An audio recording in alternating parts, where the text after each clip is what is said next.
Welcome to the No Name Podcast, episode 57. We're going into John 12. Hopefully, you guys have been keeping up with it, hitting the like and subscribe button as we've been going through this journey of John, of the book of John. Last week, we talked about the Lazarus being raised from the dead and kind of the tie-ins to that, and where we left off is Jesus leaves because I believe they're ready to stone him again, and so they're always trying to stone him. Always trying to stone him. So now we're in chapter 12. Again, hopefully you guys are taking this, reading it, using this as a basis to have discussion with each other, because that's what it's about. It's for growth and going on there. So where do we want to start in chapter 12? Let's start. I think we should start from the beginning, man. All right. Where I want to start with the perfume. Yeah. And how Mary she poured the perfume on Jesus' feet, and then she started wiping it with her hair. So wasn't there like something that they did back then when people came to people's houses with? Did they like wash their feet or something, like make them wipe their feet off or something like that? Yeah, they would have like a bowl or something, and I think it was a mixture of different. Either the host would wash your feet, or it was also they would at least provide something for you to wash your feet, right? Because you're walking around in sandals at that point, so everywhere you're going, your feet are dirty. So if you're walking into a house, it was like natural for you to take them off right when you're walking. There was probably like a little station before you got in that helped you clean them off. I think with this one, it's a little bit more than that because he's already inside. I think Jesus even calls to it. I think this was having to do with more of a ceremony where they prepare the body for death. Right? Yeah, right. Yeah, so she's kind of preparing them for death. I don't know if she knew, if she understood, because let's be clear, like Jesus has said this several times that he's gonna be leaving. Yeah, he's gonna be leaving. And maybe she understood this because she comes in and she starts, she takes it, she pours it on his feet, anoints his feet, and wipes his feet and hair, and she's doing all of this because I think she truly understands, Jesus says in verse 7, but Jesus said, let her alone. She had kept this for the day of my burial. For the poor you have with you always, but me you do not have always. Right. And I find this, I think with this is because I think she understood. Like she could see the signs. Like it's interesting because the previous chapter, you see the disciples, they're like, well, I don't think we should go and check on Lazarus because, the last few times you went, and they even said, I guess we're all going for our death. Yeah, it was scary. And now Jesus is, and maybe it's because they've seen Jesus escape this so much. Maybe after these 6 days when they're coming back, they're not understanding. I think she understood. I don't know if she understood the full effects of it, but I think she knew like tensions have risen to a level because where it's only a matter of time. Yeah, because if you look at like almost everyone, they were talking about stoning them. Like almost in every one, they was like, oh, let's just try to get this dude. And Jesus has said that he's gonna die. Like this is not the first time he says it. He's gonna say it again in this chapter. But I think she came to understanding. I think for her, the Lazarus rising from the dead was a realization and the after effects. You see, we read it and we're like, oh, okay, Jesus raised Lazarus from the dead. Great. We got great 3-point sermons and a whole bunch of nice little points throughout. Yeah. But they're living this. And if you jump down to the next few scriptures, there's a plot to kill Lazarus. Oh, yeah. Why? Because he's one of the biggest symbols of because of he's a walking miracle. And they want to like. Yeah, and it wasn't like if you go to the other miracles and you find them in the other chapters, Jesus has raised a few other people from the dead, but it was always kept secret. Yeah, he always said, don't tell nobody. And behind closed doors. Yeah. This one, he was wide in the open. He shouts it out. There's witnesses that Lazarus is dead, and there's a lot of witnesses that it's through his command that Lazarus comes back. Yeah. So this now pushes it to a point where you're seeing it even in the last chapter, and it continues on, where it's like the Pharisees, the Sadducees can no longer be in a position where they deny his power. So the question is he truly the Christ, or is he just someone we need to get rid of? And for them, I think they were starting to come to terms like, hey, this may be the Christ, but even under his ruleship, we lose our authority. We still need to get rid of him. Yeah, because they lose their authority. Because Yeah. everything Jesus told them, go back to the stuff he's saying. The first must be last. All these things he's telling them. It's not what the Pharisees want to hear, because at least with the Roman Empire, where they're marginalized, they still have Some power. Yeah. And now they're potentially losing it all. So I think somehow here she knew. She goes and she wipes his feet. The sad part about it is the disciples didn't know. Judas definitely, He definitely didn't know.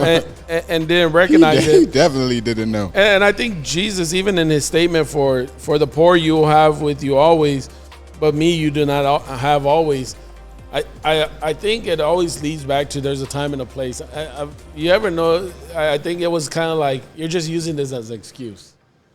Like Judas and just in general, like you're using it as an excuse. Oh, well, I have to go do this. I have to go do that. It's like, yeah, you could have done it. Like there's other times you could have given this money and stuff like that.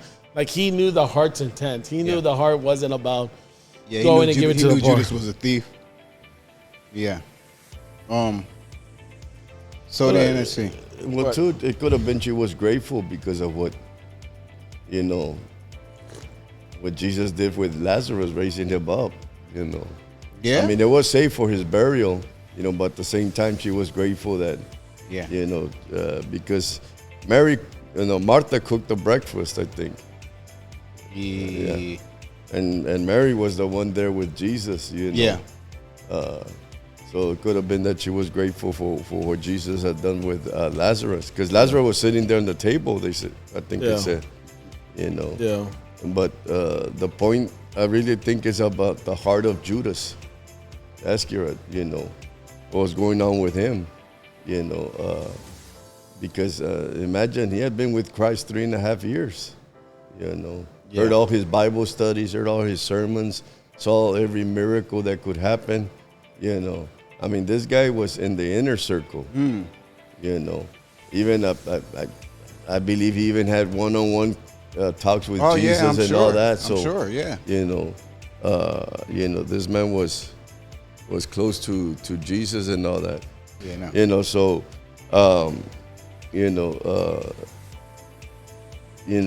Judas, somewhere around the line, his heart changed. It happened somewhere, because them forces. Then one of his disciples, Judas Iscariot, Simon's son, who would betray him, said, "Why was this fragrant oil not sold for 300 denarii and given to the poor?"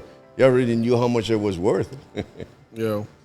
But I think on this one they call out Judas a little more, and I think Judas was the one speaking up more. But I think all of the disciples were thinking the similar thing. Like they all, I think though. I'm sure they were. This is being written back to that point.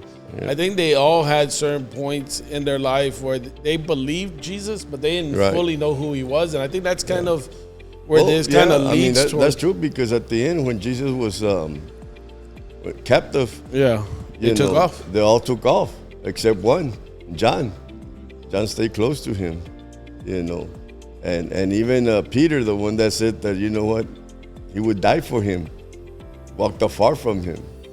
He even denied knowing him, though. And then when they recognized him, it's like, you one. Right. Yeah, he started cursing and everything, so they would know that he wasn't one of them. Yeah. So, I mean, it's true. They're all, and that's Christianity, I believe, because people come and sometimes we have selective hearing. All we want to hear is about the blessings, and how God's going to come and do miracles, and how God's going to do great things and all that. And instead of studying the word, that everything's not a blessing. I mean, it is a blessing, but not the type that we think. We always think, now I'm a Christian, God's going to prosper me, he's going to give me, this and that and all that. And Jesus just promised to be with us.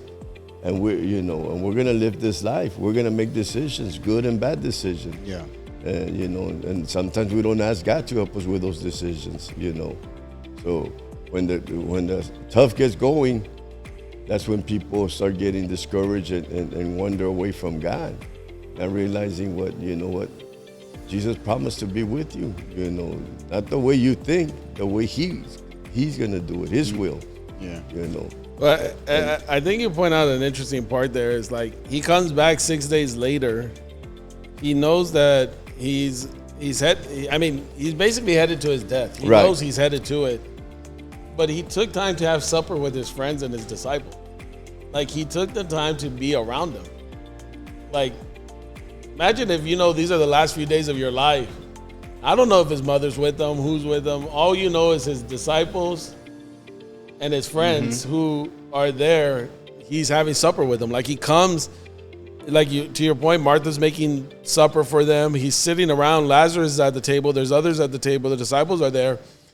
We focus on the part of Mary, which I think is a good part, on Mary pouring this on his feet. And we focus on Judas' reaction to it a lot of times.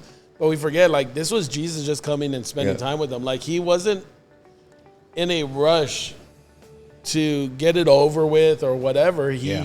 Like, even knowing his time is short, like, his whole concern was, I'm going to have supper with some of these people. I'm going to be around them. I'm going to talk with them. I'm going to have this relationship with them. And he's probably trying to encourage them because he knew he was going to be gone, and hopefully they would snap. Yeah, well, I don't even think it was just about the encouragement. I think it's just the fellowship of just being around. Like that's part of the thing of a relationship, and I think that's what Jesus was trying to show the whole time. Is when you go back to it, he keeps always telling people, "Do you know God? Oh, if you knew God, you would know me." Yeah. And so he's taking the time to get to know them. He's taking the time to have fellowship with them. He's like, I'm just saying, like, I think all the other points we made are very valid. It's interesting that he knows his time's short on earth.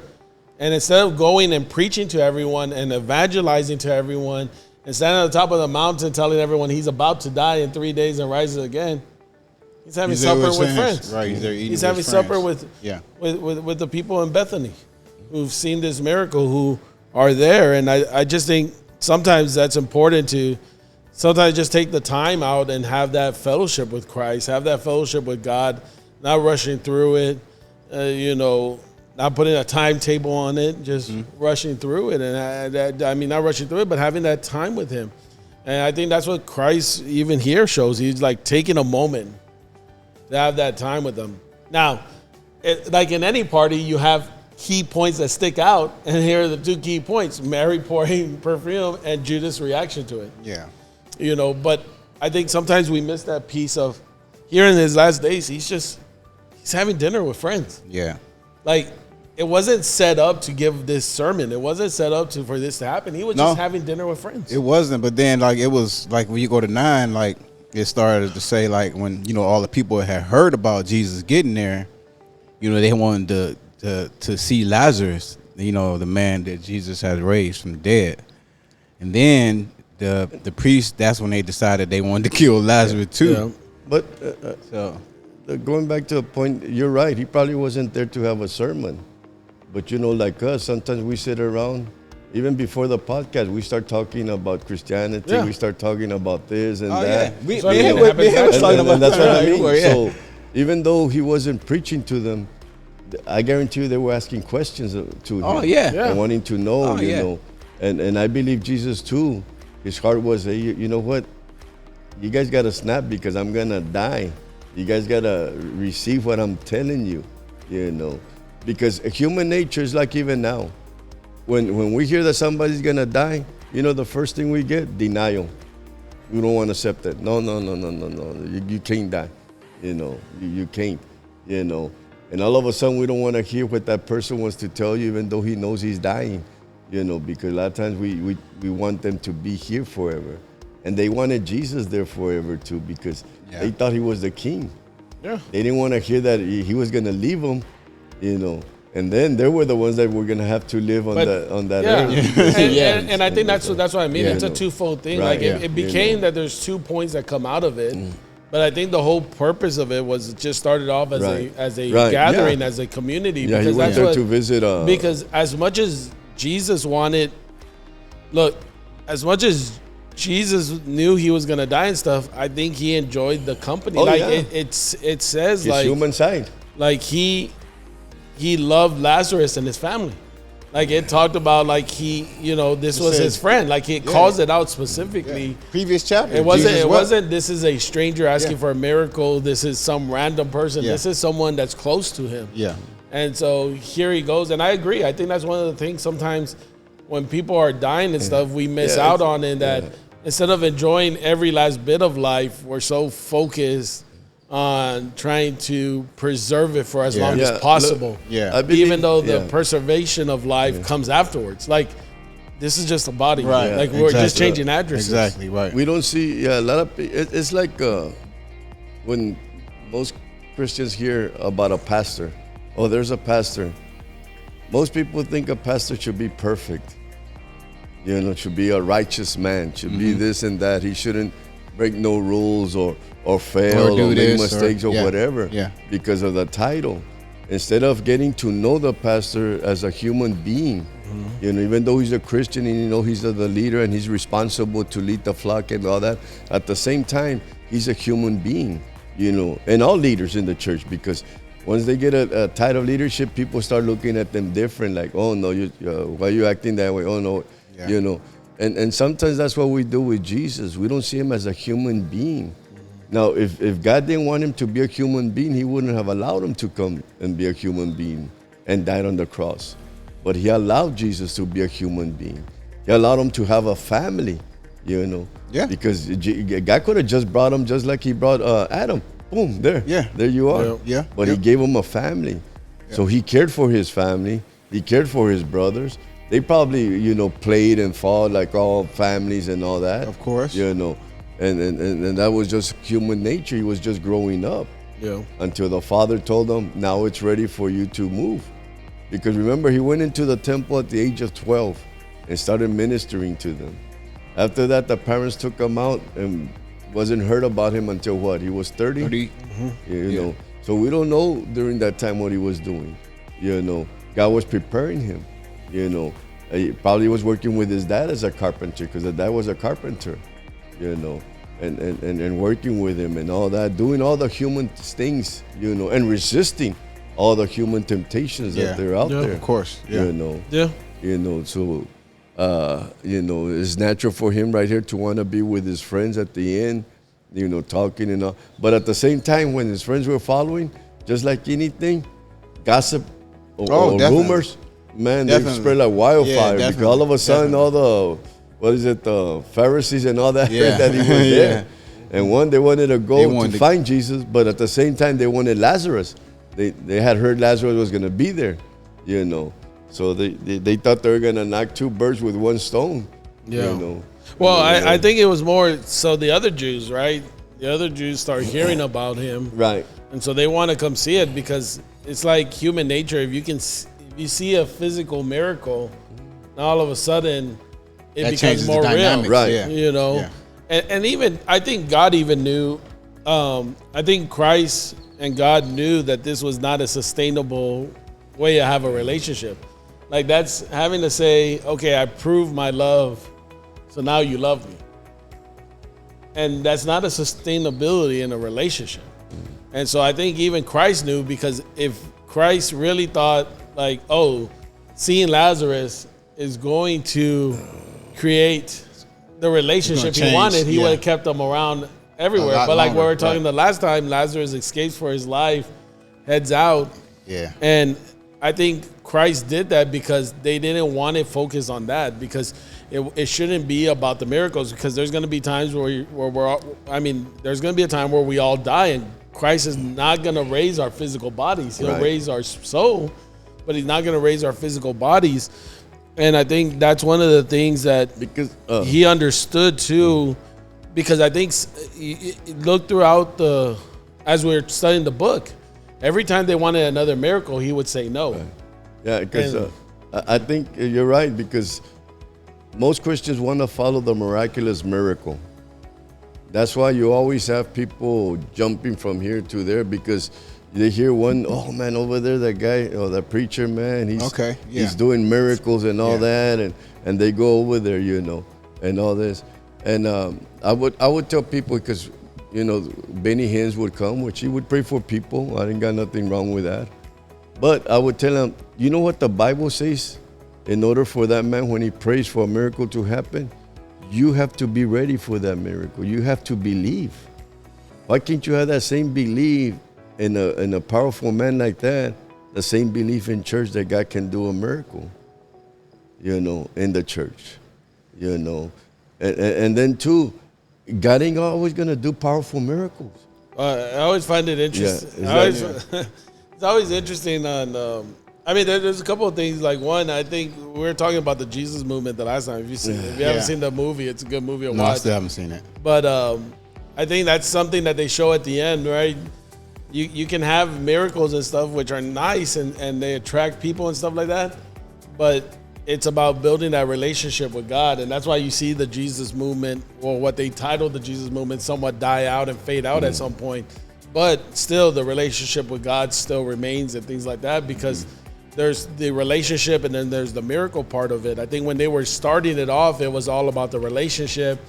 Then some miracles started happening, and then it's natural to get focused on the miracles. Anyone would, if you know. And I think that's one of the things, even here, because even you start seeing that, like, it's about him focusing on the relationship, not on the miracles. Like they were getting with Lazarus, they would be focused on the miracle, not the relationship, and they had it the other way around. Because in that movie that we saw, I don't know how truth it is, because movies tend to, of course, exaggerate. But they show the man, what's his name, that started the hippie one, Donnie Fritz, right? Started doing the miracles, right?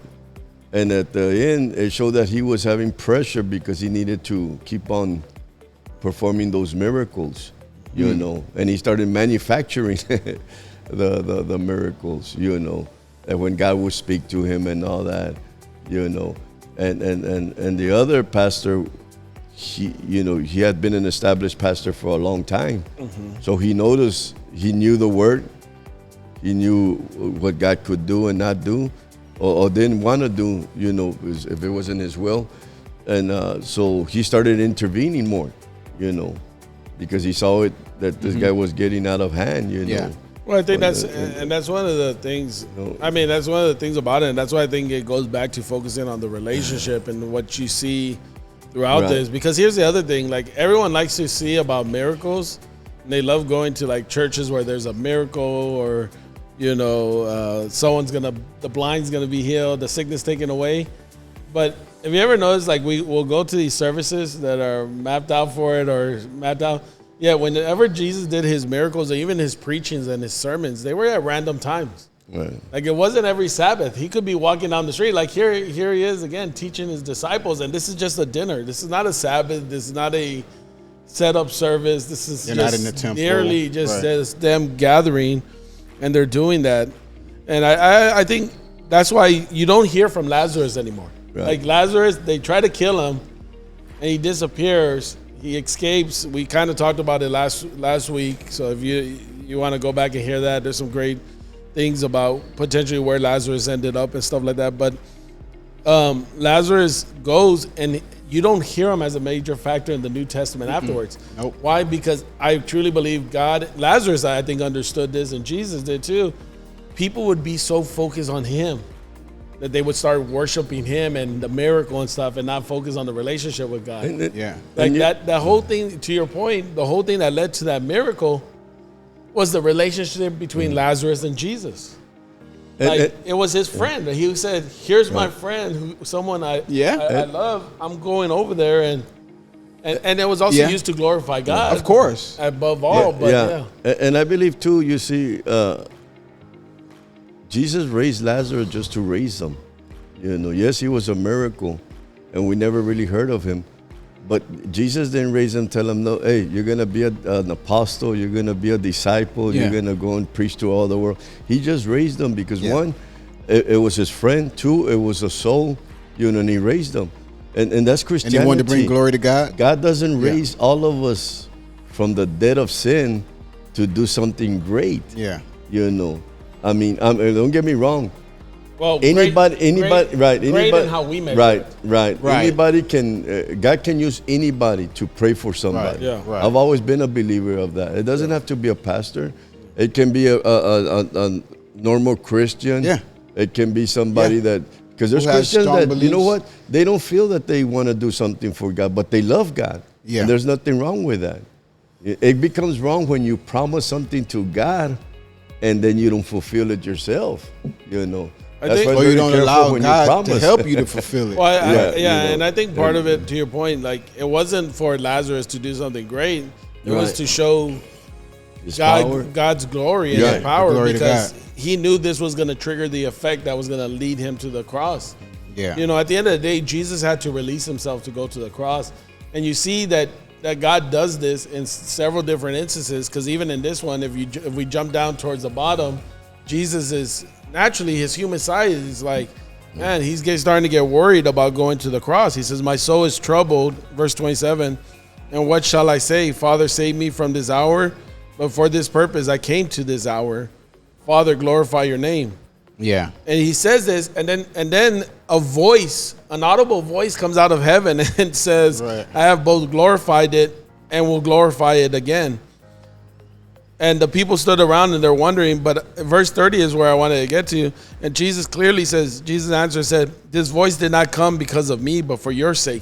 In other words, God could have spoke to him silently like he had done Oh, many times definitely. before. Yeah. But he did it for the sake For of the people. sake of people. Yeah. And that was the same thing with Lazarus. I think his resurrection was Oh, purely yeah. for people, not Yeah. for Jesus. Jesus knew. Yeah. Jesus Right. knew Yeah. Lazarus Right, would rise right, again. right, Jesus knew that Right. his friend was probably going to be in a better place, Right. but it wasn't his time yet, and so he called them out, and it was for the people around him, Right. not And- for like that didn't give Jesus confidence Right. in God. Because later on, when he's closer to dying and he separates himself into the mountain, you know, as a human being, he was fearful. He didn't want to die. All of a sudden, you know, and he told his father, "You know what?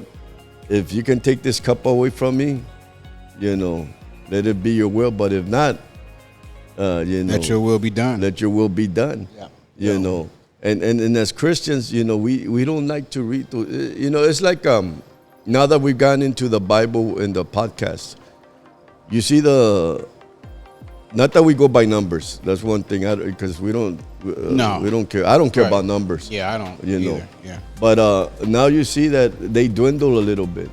You know why? Because people don't want to hear the word. They love to hear the prosperity. They love to hear the encouragement, which there's nothing wrong with that.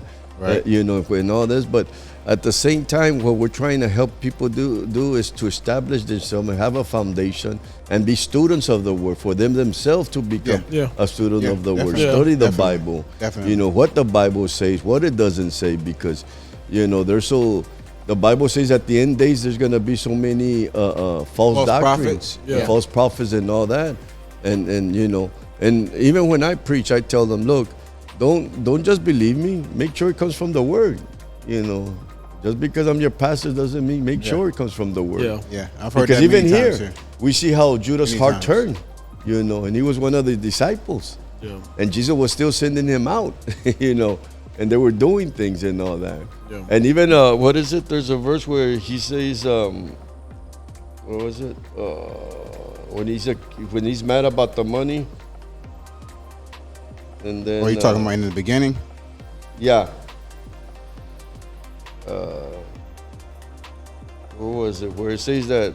Oh, here, on verse 6, it says this. He said, not that he cared for the poor, but because he was a thief, and had the money box, and he used to take what was put in it. See, So he was stealing taking for out. He himself. was stealing from. You see, Yeah. he was stealing.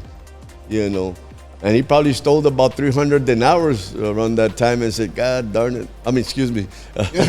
You know, Yeah. man, there's the 300 I could have replaced it with, and this woman is wasting it on Jesus, you know, and all that. Which, Yeah. And Jesus didn't care about the money. Yeah, he didn't care. Because you know why he didn't care? If he did, he wouldn't have put Judas as the treasurer.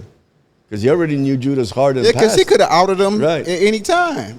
You know, You because know. he knew. Right, and you know, so his heart was already changing because he was starting to take out the money. I guess he thought, like anything. Oh man, this guy wasted our 3.5 years.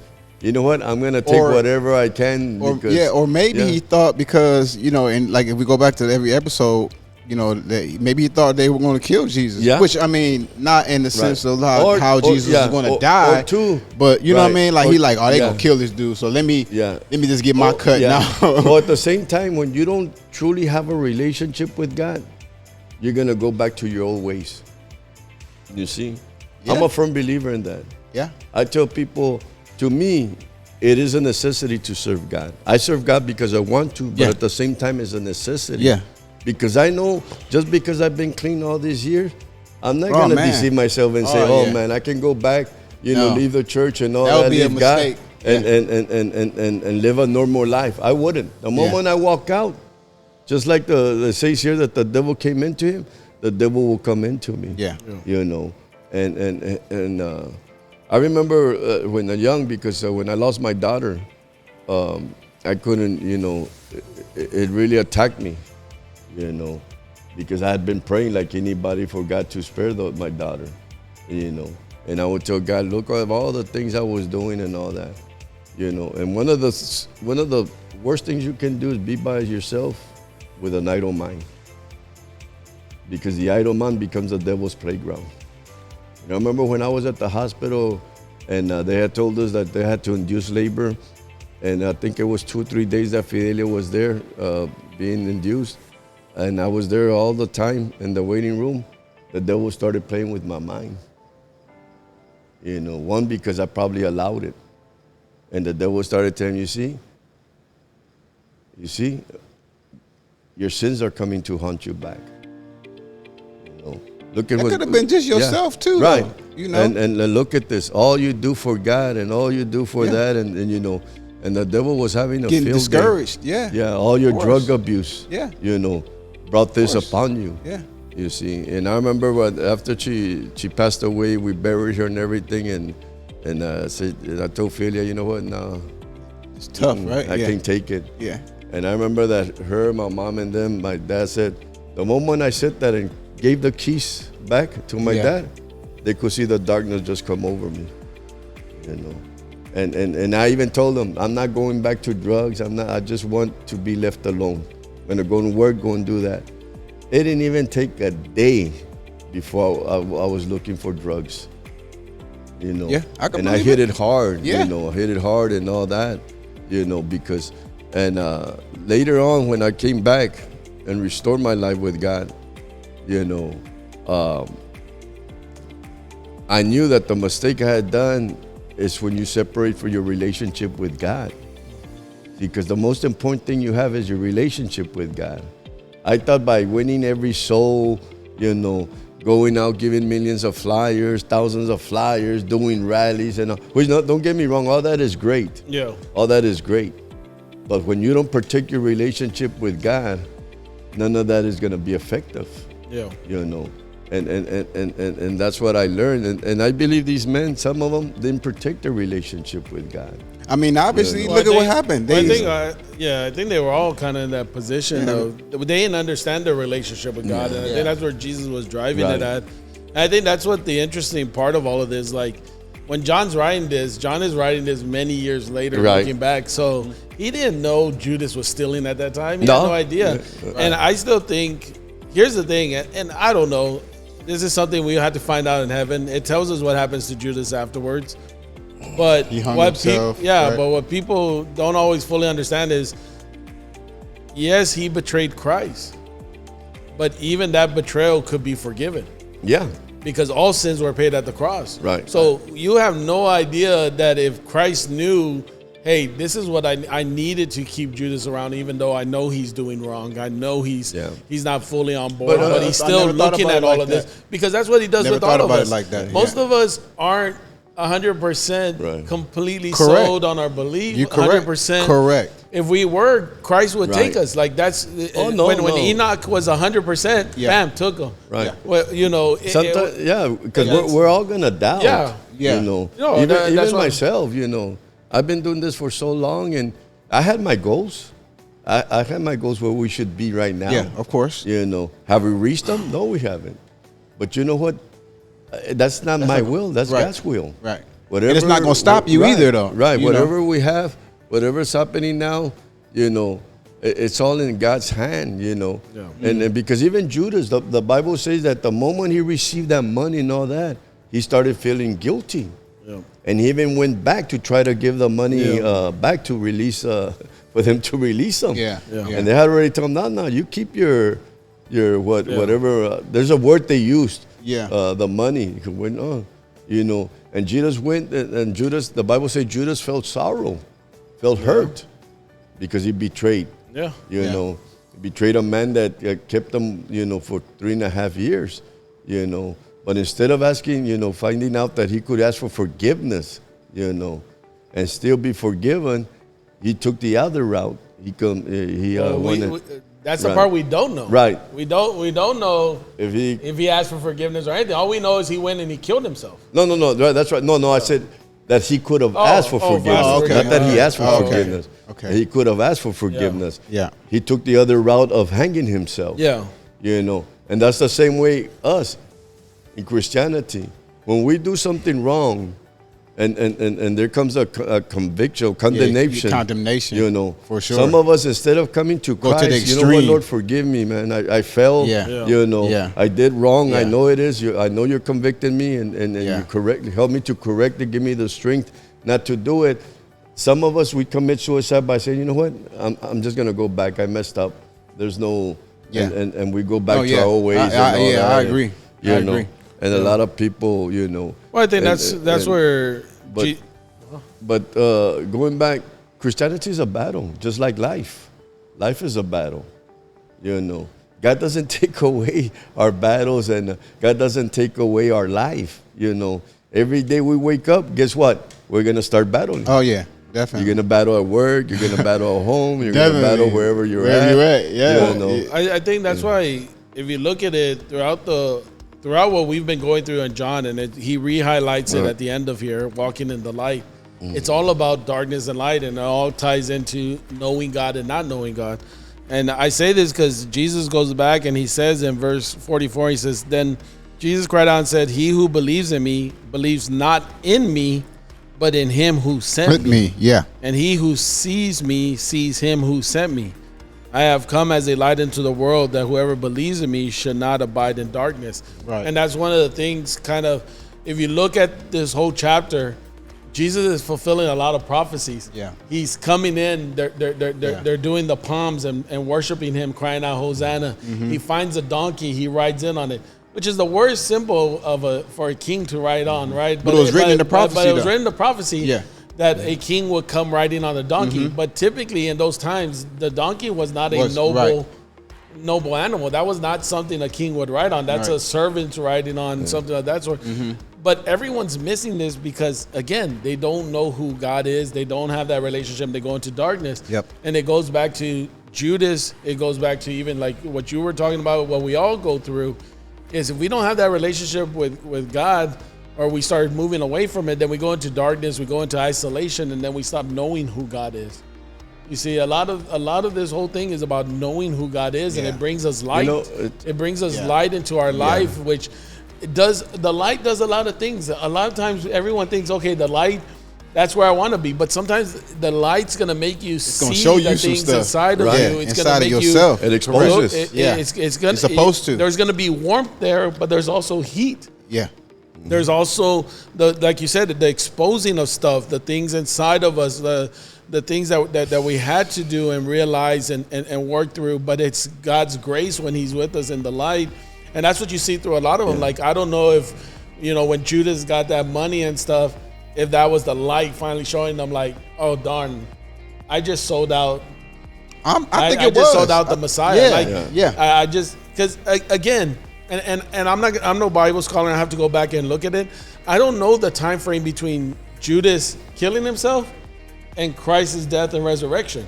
Like, it says it happened, but and we read it in the Bible. I thought it was in the book of Acts is where he talked about how he killed himself. I'm not too sure. I think it's in the Gospels, but I'm not sure where. But we read it as everything happened the next day. Right. We have no idea if that's a footnote coming back and saying, "Oh yeah, and this is what happened to this guy."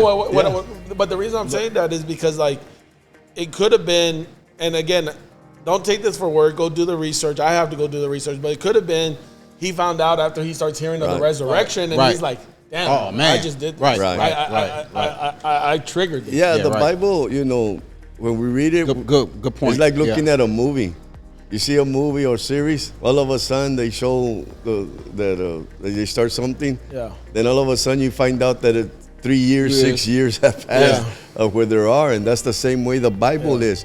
That not everything happened right away. It's the writer writing it, and doesn't really tell us, okay, the time frame. All we know that it happened. And that could be true. Judas could have felt guilt afterwards, and realized what he was doing. See? But the main point of everything, when it happened, not happened, that God still dealt with him. And was giving him a chance to make a choice. Sadly, he chose the wrong choice.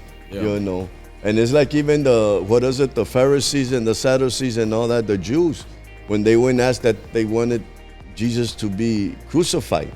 They went, what was it, the Roman Empire that they went to, and the king said, "You guys want to sacrifice this man?" Right. Yeah. For what reason? You guys don't really have a reason. He ain't done nothing and wrong. he even wiped his hand and said, "Look, you guys have the court. You guys do whatever." Because he I guess he saw that it was a betrayal. Yeah. Like they didn't really have none. And I guess the king was freaking out. What has this man done wrong? Right, exactly. That his own people want to crucify him. And sometimes, that's even us. God speaks to us when the church service. God speaks to us when we're listening to His word. In the car, on the house, when we're reading it. Now that we're computer and everything, all that, God speaks to us, and sometimes we don't want to listen to it. And we'll betray Jesus. Yeah, and I think that's why when I look at John and the whole theme of it. And I think the whole theme of the Bible, it's the knowing God. Like that's what Jesus came back and harped on it so much. I think sometimes we miss that piece, is knowing God. Like he's harping on it here at the end again, and he's saying, if you knew who, it's not that you're believing in me, you're believing in the one that sent me. In other words, you're believing in God. Everything's going back to that relationship with God, having that relationship there, seeking Him. And the more that you kind of see that, you see that they're there and they're tying into each of those pieces. And it's like, and that's really where the light comes in, right? It's that relationship with God, seeking Him, knowing Him. And I think that's why it's so important that these kind of Bible studies, there's other ones out there, reading the Bible, seeking God, having that relationship with Him. Because if you're only knowing God through some Bible studies or coming to service or just listening and not having your own personal relationship, you're having a third party type of relationship, and you're not getting to know Him. But if you're seeking Him and knowing Him, then all this stuff starts becoming confirmation. Like what Jesus was looking for was more, you should have known I was coming on the donkey because you've had a relationship. I like what the podcast you were listening when we were coming to. I think it was Jace. Yeah, Jace talking. Jason, when they won that award. And I think he started talking to the one he lost to, right? Keller? Yeah, Tim Keller. Yeah, Tim Keller. Was it him? Yeah. And they started talking, and somebody asked him if he was part of Presbyterian. The Presbyterian, whatever. And she said, "No, why?"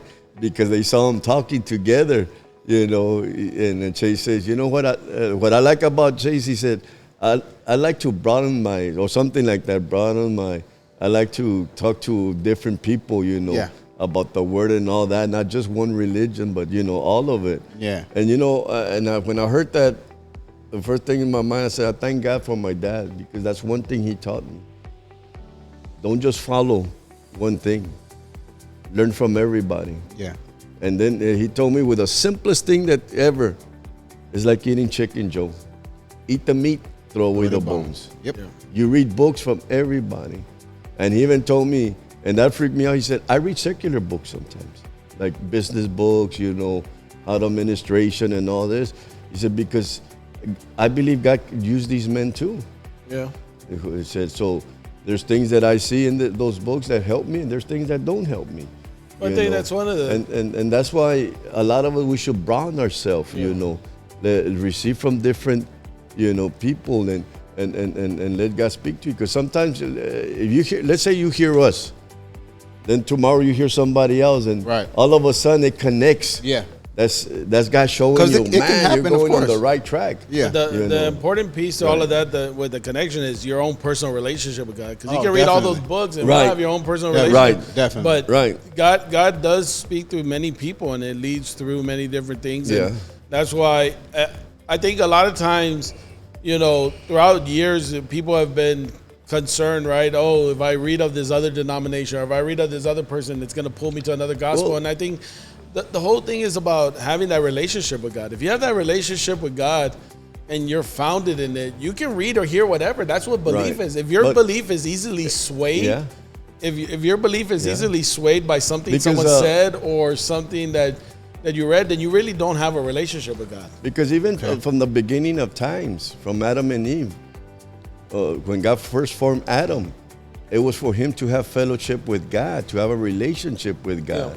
That was the main thing, And then Adam started feeling alone when he started seeing the animals 2 by 2, and then he asked for the for the woman to come in. And don't get no women's lib or nothing. I'm not getting into all that who's sin or not sin. Yeah. But they were both made, to have a relationship with God, and they would meet God every day.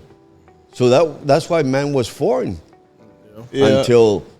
The Satan came and deceived them, or the snake, or whatever you want to call it, came and deceived them, and they wanted something else. Hey, I'm laughing because it's like you said earlier, like me and Tony we was talking about relationships, right? It's funny because we were literally we were talking about. I think that's and if you study, relationships. If you study through all the Bible till now, every man that God called, it was for a relationship with him. And when they didn't have that right relationship with him, guess what? They made bad choices. Like when Abraham made that choice to tell his wife, hey, you're my sister. But that's all of humanity. Right, that's right. But that's what I'm saying. But it's all about a relationship. Well, here's the thing, and this is something, and I won't go into the details of mine and Manny's conversation, but here's the one piece that kind of, as we're talking through, came toward me, and we'll close out with this, and it's about being in the light and stuff, is that throughout the whole Bible, all of creation, all of time was, as you said, the relationship with God. Right. And that's why it's the most important thing. That's why Jesus even talks about that when he judges us, he's going to say, I knew you or I didn't know you. Exactly. Right. Because why do you want to live an everlasting life with someone you don't know? Right. Like, why are you going to want to go to heaven and you don't know God and God doesn't know you? Right. Like, that doesn't sound like an everlasting heaven. Most of the times we want to go to heaven because we don't want to feel pain. We see all the good stuff. But the whole purpose of it was a relationship with God. And when you start looking at it that way, then you start saying, okay, I want to know if this is... and I believe God will meet this every time when you get to know him. But if in your mind you're saying, I want to know if this is if God is the person I want to be with the rest of my life. And when you get to know him, you're going to say, damn, he is the one I want to be with. And that's why you want to have everlasting life. Right, exactly. And that's the thing. Like, but if you don't get to know him that way, that's why he tells you. The Bible tells us what we're going to be doing in heaven. Praising and worshiping. God for eternity. I love it. And people get tired of 1 hour, 30 minutes. Well, I beg. I mean, that's the human side, but we're gonna be just. I just don't think we're all standing there in rows. No. What I'm saying, it's a relationship with God up there. You're gonna be worshiping. You're gonna be, doing all the spiritual stuff. I have questions. So if you don't want to do it here, what makes you think you're going to do it over there? Which will have a spiritual body. Well, all of that is spending time with God. Right. And that's what I mean. So you have to ask, when you start looking at eternity as, is this who I want to spend my rest of my eternity with? That starts becoming a whole different conversation. That's the way I look at it. Like, when I look at God, I'm like, all right, someone that loves me unconditionally, someone that, I've screwed up hundreds of times, and he corrects me, but he doesn't bring it up every time. He doesn't, he has this ultimate love for me. So- I wasn't. I'm finishing my statement. I'm finishing my statement.